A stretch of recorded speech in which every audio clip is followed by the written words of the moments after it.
Assalamualaikum warahmatullahi wabarakatuh.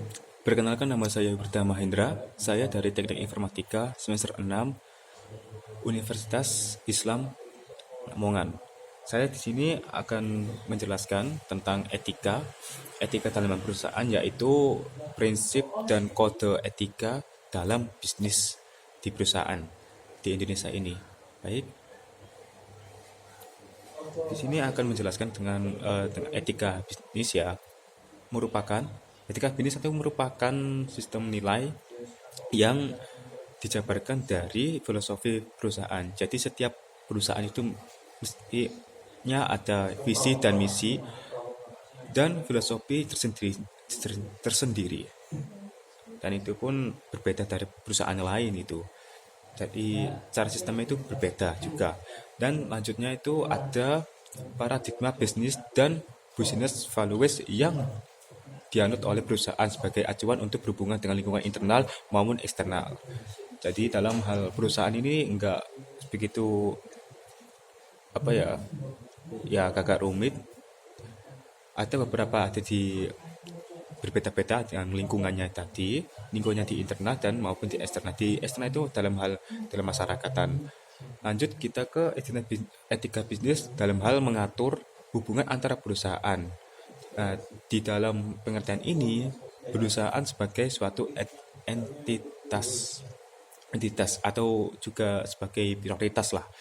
Dengan begitu pelanggan, pemegang saham, individu dalam perusahaan, petani plasma, pemasok, kreditur, komunitas atau bisa disingkatnya dengan publik, pemerintah dan pemerintah, auditor, media, masa, pesaing dalam hal yang tentang produk perusahaan dalam hal bisnis antar ekspor dan impor. Lanjut kita dari selanjutnya prinsip dan kode etik dalam bisnis, yaitu menjelaskan bagaimana perusahaan sebagai suatu entitas beretika, bersikap dan bertindak dalam upaya menyeimbangkan kepentingan perusahaan dengan seluruh stakeholder lainnya. Jadi yang maksudnya dari sini menjelaskan bagaimana perusahaan sebagai suatu entitas beretika, yaitu dalam menjunjung tinggi suatu kesopanan, etika antara karyawan atau para staf dan anggota-anggota lainnya. Lebih tepatnya menentukan peraturan-peraturan ya, seperti menepati jam, waktu, dan bisa juga deadline ya, waktu. Jadi dalam perusahaan itu mesti ada yang namanya deadline untuk yang namanya dikejar waktu. Ya lebih tepatnya gimana ya, menghasilkan produk secepatnya gitu.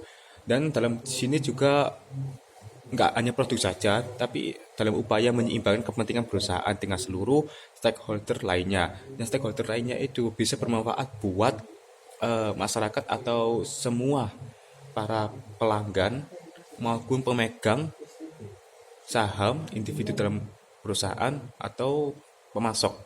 Jadi antara perusahaan dan yang lainnya itu sama-sama beruntung. Jadi enggak jadi bisa mengimbangi gitu. Baik, itu aja cukup dari presentasi saya. Apabila ada kekurangan dan kesalahan dalam hal bicara, saya mohon maaf sebesar-besarnya. Saya akhiri. Bismillahirrahmanirrahim. Wassalamualaikum warahmatullahi wabarakatuh.